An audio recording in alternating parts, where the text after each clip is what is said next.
Group D हर shift में हमारे draft से सवाल पूछा जा रहा है। ड्राफ्ट का मैंने आपको एक वीडियो भी दिया था, वीडियो को पूरा देखें तो सारे क्वेश्चन ड्राफ्ट के उसी वीडियो से फंस जाएंगे। सवाल देखो, इस बार 15 दिसंबर में भी आगे सवाल पूछा गया कि दूरी समय ड्राफ्ट अगर टर्म है तो इसका क्या अर्थ है। इसके लिए आपको सबसे पहले एक बात पता होना चाहिए कि जब कभी हम दूरी और समय पर ड्राफ्ट खींचते हैं, यानी दूरी तो वाई एक्सिस में लेते हैं और समय तो एक्स एक्सिस में लेते हैं, तो याद रखना ये जो ड्राफ्ट खींचा जाता है, इस ड्राफ्ट की जो भी स्लोप होती है वो स्लोप क्या बताती है, तो मेरे भाई ये स्लोप हमें बताती है वेलोसिटी यानी v।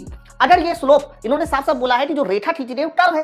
अब आप खुद मुझे बताओ, अगर हम लोग दूसरा दूरी और समय ड्राफ्ट खींचे, लेकिन इस बार दूरी समय ड्राफ्ट स्ट्रेट लाइन ना बना के ऐसे कर्व बना दे, तो कर्व बनाने में क्या हो जाएगा, तो कर्व बनाने में देखिए स्लोप जो होगी वो अलग अलग जगह पे अलग अलग है। सर यहाँ पर स्लोप हमारी कुछ देखिए अलग होगी, उसी तरीके से देखिए यहाँ पर स्लोप कुछ और होगी। भाई यहाँ 10 डिग्री का एंगल है तो यहाँ 20 डिग्री का हो रहा, आगे कुछ और होगा। तो जब भी कभी स्लोप हमारी बदलती है तो याद रखना जो वेलोसिटी है वो वेलोसिटी हमारी क्या होती है, बदलती है। अब देखो यहाँ पर हमारा कितना बेहतरीन ऑप्शन लिखा है, वस्तु एक समान चाल से चलेगी गलत, विराम अवस्था में रहेगी गलत, असमान वेग से चलेगी ये बात एकदम सही आंसर हो जाएगा। क्योंकि अगर डिस्टेंस टाइम ग्राफ कर्व रेखा है तो 101% उसकी जो वेलोसिटी होगी वो बदल रही होगी। क्यों, क्योंकि उसका स्लोप भी हमारा बदल रहा होगा। अब इस पर जो है दो तीन चीजें मैं आपको बहुत अच्छे से समझा देता हूं, ये तो आपको बात समझ में आ रही होगी। एक और पॉइंट है, बहुत अच्छे से एक्सप्लेन करता हूं।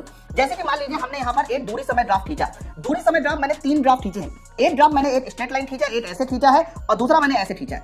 अगर मैं तीनों ड्राफ्ट की कंपैरिजन करूं तो इस कंपैरिजन से भी आपके एग्जाम में सवाल आएगा। तो बीच वाला जो ड्राफ्ट है वो स्ट्रेट लाइन है, तो बीच वाले ड्राफ्ट में वेलोसिटी हमारी कैसे हो जाएगी, कांस्टेंट।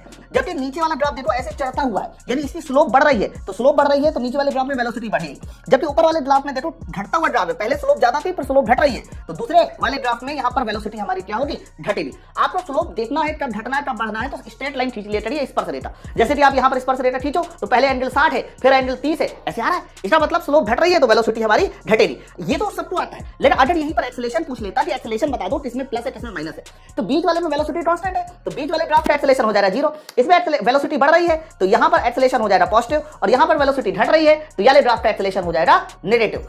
कैसा लगा कॉन्सेप्ट, नीचे मुझे कमेंट सेक्शन में बताइए। उत्तर तो आप सबको पता चल गया होगा, लेकिन जो जानकारी मैंने आपको यहां दी वो बताइए आपको पहले से पता थी या नहीं। ऐसे बेहतरीन कॉन्सेप्ट को सीखने के लिए ज्वाइन करें उड़ान बैच।